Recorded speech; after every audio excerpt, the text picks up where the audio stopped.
Mereka perlu video tahu atau juga apa. harus ada permasalahan antara perusahaan dengan karyawan, mereka harus tahu juga. Oh iya gitu. Karena mereka seleweran nantinya kan karena medsos mereka gitu.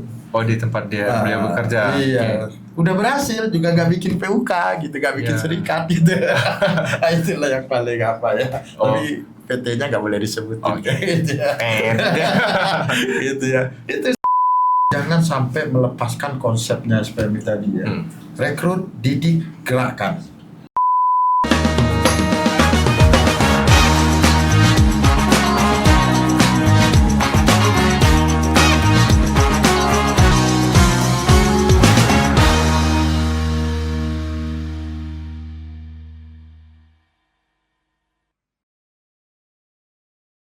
Oke, Bang Vito nih, untuk memastikan pengkaderan di FSPMI itu gimana?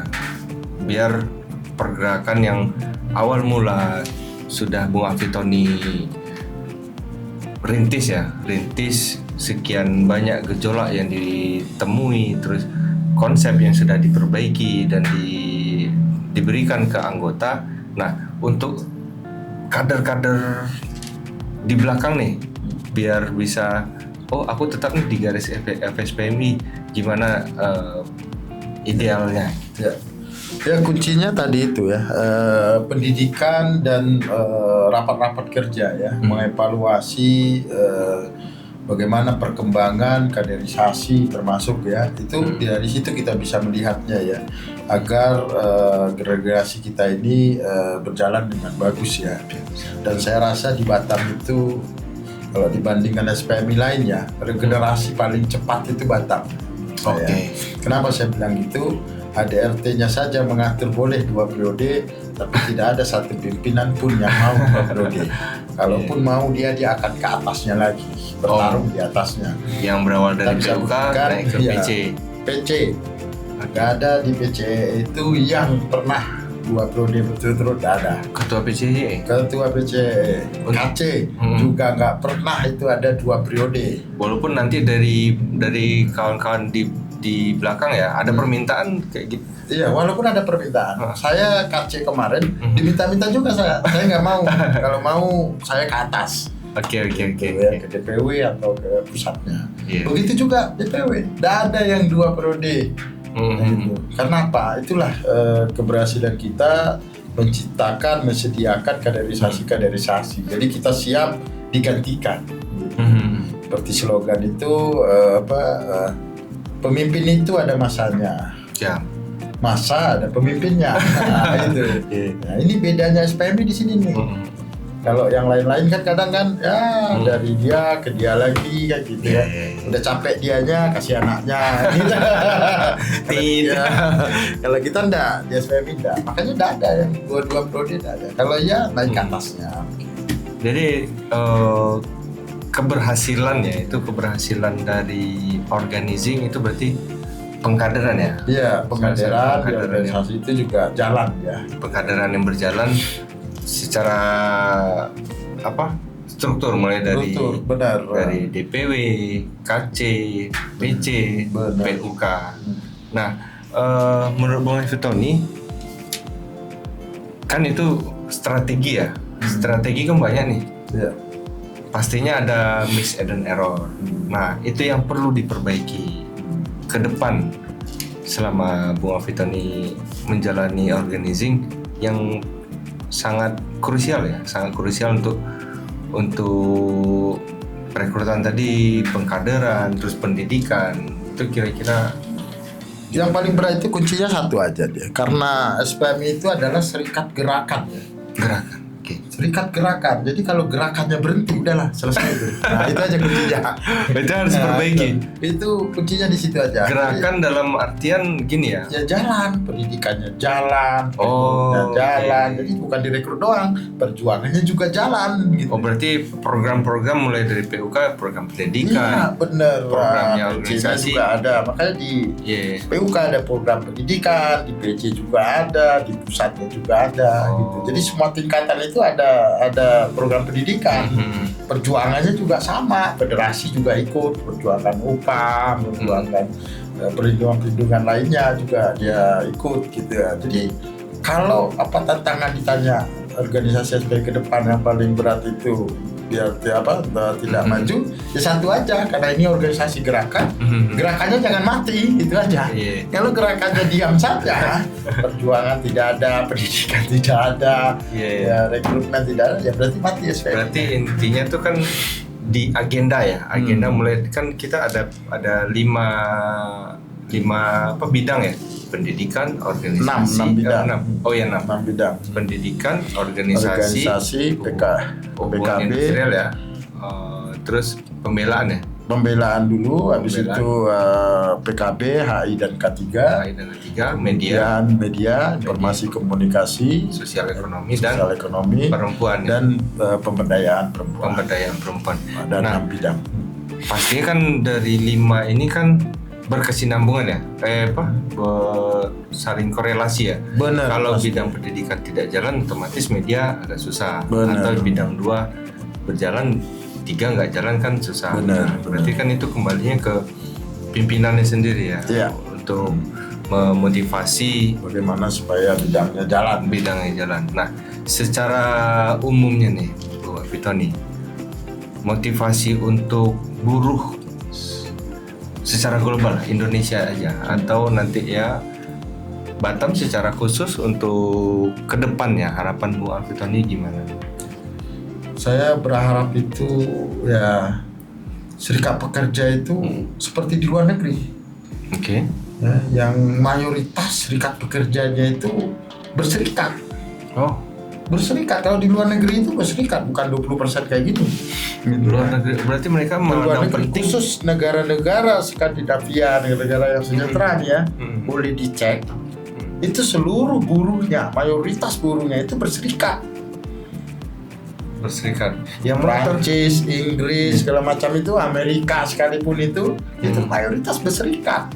Yang melatar belakangi mereka mau untuk berserikat itu kan, anggaplah kita negara A 80%, negara B 90%. Nah di Indonesia sendiri kan Bu Alfitoni tadi 20% ya? Iya, nah, 20% saja.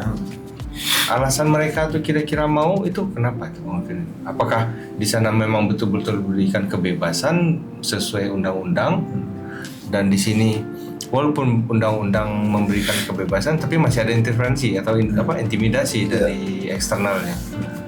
Ya memang di negara maju itu mereka cara berpikirnya ada beda ya dengan negara-negara yang mau menuju maju ya. Siap. Kalau negara-negara maju itu dia nggak mikir lagi lapangan pekerjaan. Negaranya sudah menyiapkan lapangan pekerjaan. Negaranya udah menyiapkan jaminan sosial. Tidak bayar lagi tuh buruhnya gitu.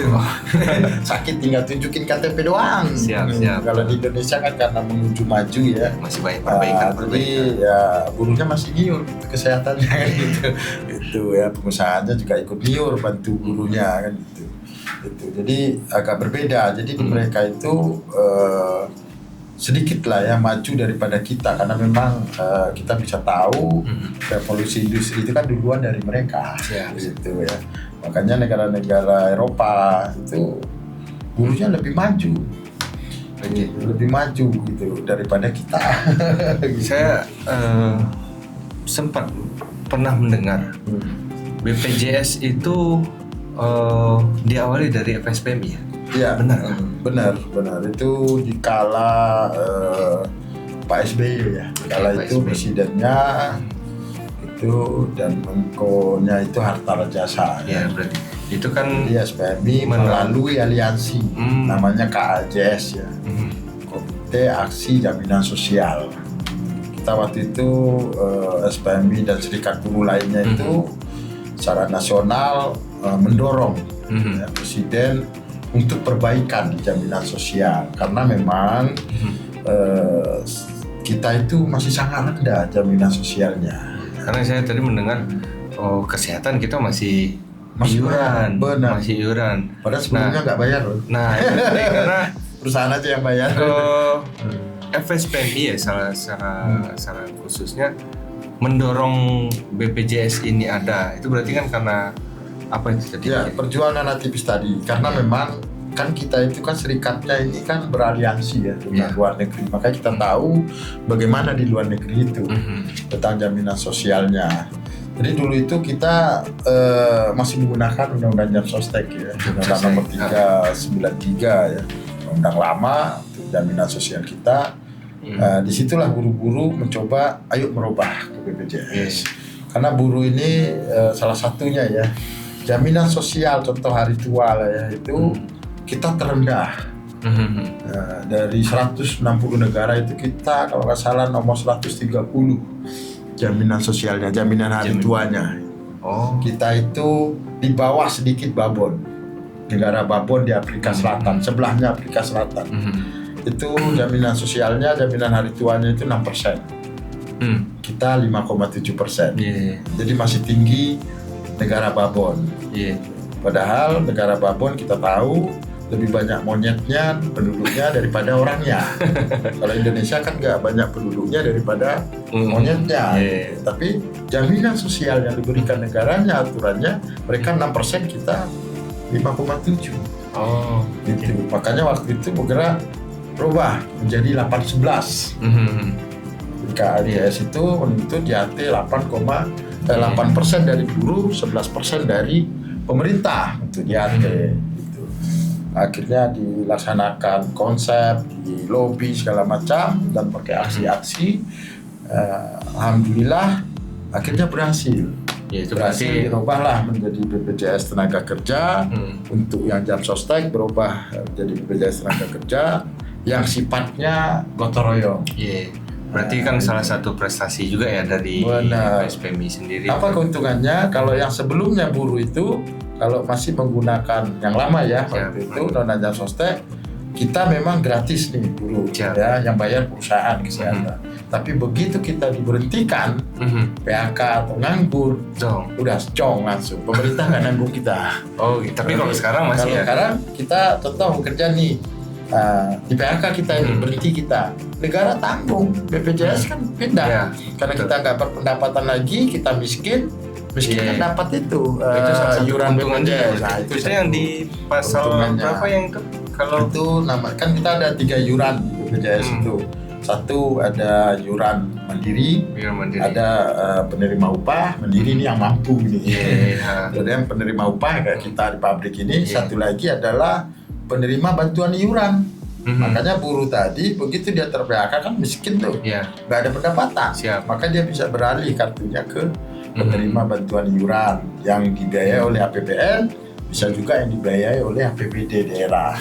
Sekarang kan masih simpang siur ya perihal BPJS tadi ya, BPJS Tenaga Kerja yang pensiun tadi ya. Kalau kan kita udah nggak kerja masih ditanggung nih sama negara, itu yang pasal berapa? Nah sekarang dikala berubah itu sebelumnya kan kita nggak ada jaminan pensiun, yang ada JHT kan. Tadi kan keluarnya undang-undang ini juga ada satu program di namanya jaminan pensiun. Jaminan pensiun. Jaminan pensiun itu semacam apa ya? Ya kalau yang 40 tahun ke bawah dikala undang-undangnya dibuat Juli 2015 itu umurnya 40 tahun ke bawah, maka dikala dia pensiun nanti dia akan mendapatkan upah ya dari BPJS Tenaga Kerja berupa bentuk uang pensiun sampai dia meninggal dunia yang diserahkan kepada istrinya. Kalau istrinya juga udah meninggal serahin ke anaknya kalau anaknya 18 tahun. Ini manfaatnya untuk orang yang waktu bergabung itu usianya di bawah 40. Artinya 40 kalau ke 55 itu ada 15 tahun itu.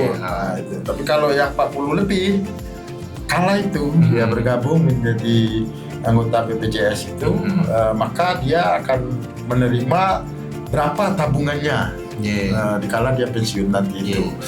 Sama kayak JAT dia begitu. Itu kan salah satu prestasi prestasi raihan dari FSPMI secara umumnya. Dan yang lebih apalagi itu dulu kita nggak bisa membantu orang tua kita yang sakit. Kalau sekarang semua warga negara Indonesia kan Siap. wajib ikut itu. Ya, Artinya secara tidak langsung, walaupun buruhnya berkorban nih, jadi bayar iuran 1% tuh ya untuk BPJS yang kesehatan itu, tapi orang tua semua ikut sekarang kan Iya, di situ iya, kan. iya. Nah, dapat manfaatnya kan itu.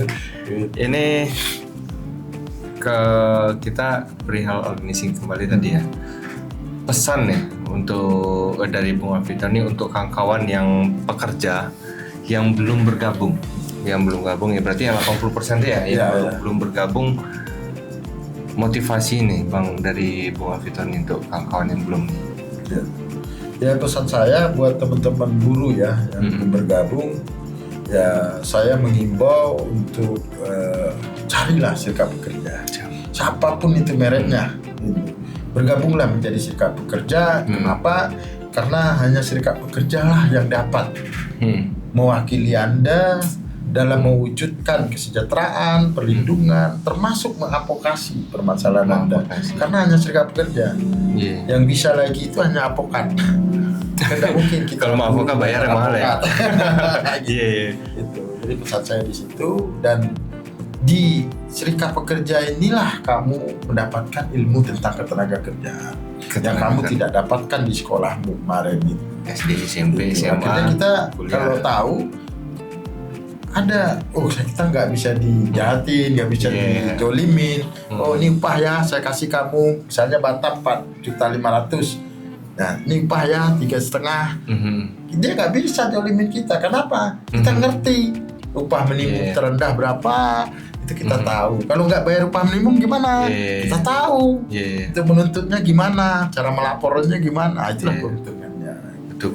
Ya kan contoh yang secara keuntungan tadi kan gerakan di dalam perlindungan gerakan di dalam perusahaan karyawan terlindungi. Nah, di gerakan SPMI di luar salah satu contoh BPJS tadi, ketenagakerjaan yang udah kita nikmati lah bahasanya. Terus perlindungan yang tuntutan kita Omnibus Law yang sekarang apa MK Ya, MK 168 168 2023 ya. Nah, itu kan pergerakan dari yang generasi milenial ya. Nah, yang sekarang bergerak untuk pesan nih untuk pemuda-pemuda Gen Z. Pemuda-pemuda Gen Z sekarang untuk bergerak bisa berkontribusi di FSPM ini, pesannya gimana, Bu? Ya, pesan saya untuk generasi muda ya, ini, tantangan itu ke depan berat ya. Siap. Tantangan ke depan itu sangat berat. Kita tidak tahu apakah nanti ya undang-undang yang baru ya, pasca putusan MK sekarang udah ada RUU-nya, udah masuk prolegnas. Ya, kita tidak tahu nih nanti itu apakah undang-undangnya ketenagakerjaan itu masih bisa pro ke kita, kaum buruh atau tidak nih. Intinya kita jangan terbuai lah ya, terbuai dengan kondisi. Maka saya berharap ya kaum milenial ya juga harus aktif ya, gitu ya, mencari itu ya organisasi tadi bagaimana dia bisa selalu mempelajari, karena Indonesia ini makin cepat sekarang aturannya, bentar-bentar berubah, nggak kayak dulu. Dulu saya belajar, contoh upah saja nih, PP nomor 8 tahun 81, berubahnya kapan? Keluarnya PP 78 2015. Tapi begitu PP 78 2015 keluar banyak PP. Hampir setiap tahun ganti menteri, ganti PP, ganti presiden, ganti PP, ganti menteri, ganti pakai Permenaker gitu. Padahal dulunya PP 78 tahun 81 ke 78 tahun 2015. 15 ke ini. Undang-Undang Jasa Sostek nomor 3 tahun 93. Keluarnya Undang-Undang 40 tentang DSJN 2015. Coba jauh kan? Tapi setelah keluar ini keluar terus dia gitu. Berarti yang 4.0 itu mereka nggak bisa ini lah ya. Pastinya kan 4.0 itu kan kayak automation dan kawan-kawan. Yang saat ini kita Serikat Buruh lagi berjuang di RUU itu namanya pekerja online ya. Pekerja online. Nah, itu kan nggak ada aturannya, belum ada di Indonesia aturannya. Di RUU ini kebetulan kita KSP ya, Koalisi Serikat Pekerja bersama Partai Buruh itu sudah mengajukan draft undang-undang tenaga kerja yang baru ke DPR. Ya. Oh, yang Kemarin 17 item itu termasuk? Termasuk itu dan kita tambahin di situ aturan tentang buruh online ya, kerja online, buruh perkapalan ya, kapal yang bukan ini ya, yang maksudnya ABK itu ya. ABK. Itu kan pekerja juga tuh, bagian konten kreator. Kan buruh juga nih. Jualan online juga ya? Ya itu masuk ke yang tadi online tadi, konten kreator, kemudian pekerja guru-guru, honorer kan buruh tuh. Cuma kan ada undang-undangnya untuk dia kan. Dia mengacu undang-undang ASN katanya kan. Akhirnya kita ketemu kan, guru ngajar anak kita gajinya 300.000 kan. Iya. Jamnya sama dengan bapaknya sama kita. Gajinya kan gitu. Makanya juga dimasukkan dalam RUU tersebut gitu. Oh, termasuk yang ini apa? ART ya? Ya, termasuk pembantu rumah tangga juga ya. Itu juga masuk di RUU ini. Berarti kalau kemarin kan undang-undangnya hanya undang-undang tenaga kerja. Iya. Gitu ya, lebih kepada manufaktur atau pabrikasi ya. Nah, besok RUU-nya yang udah kita kasih itu lebih luas lagi tuh. Berarti ABK kapal itu serikat biasanya pekerja nih PSPMI khususnya nggak cuma ngurusin yang ya gede-gede ini, sampai yang ke akar-akar pun masih diurusin juga ya. Iya. Nggak capek Bang Alvito nih ya?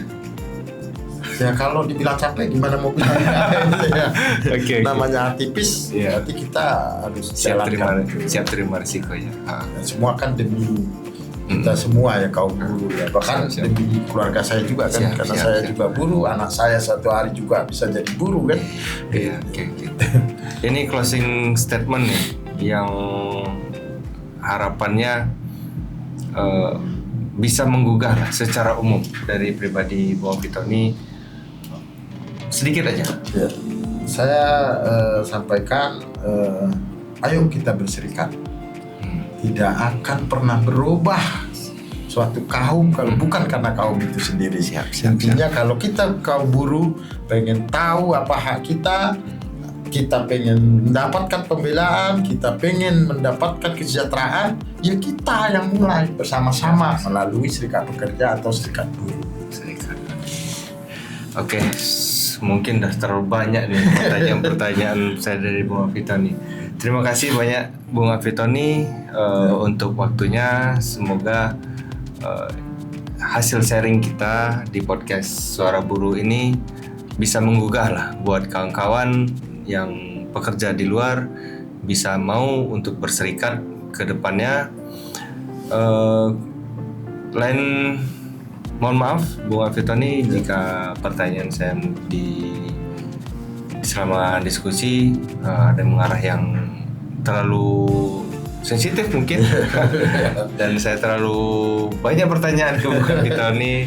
Ya harapannya bisa menggugah lah kawan-kawan di buruh Batam, Indonesia khususnya, dan ini salah satu perjuangan juga ya, perjuangan kita melalui media sosial. Oke, Bung Alvito nih, terima kasih banyak untuk waktunya. Ya, sama-sama. Semoga ke depan ada waktu lagi kita untuk di sini.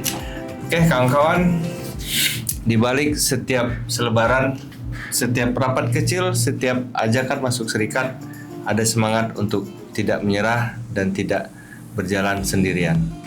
Akhir kata dari kami, organizing adalah cara membangun kekuatan untuk bicara, kekuatan untuk memperjuangkan hak, dan kekuatan untuk menentukan masa depan kita bersama.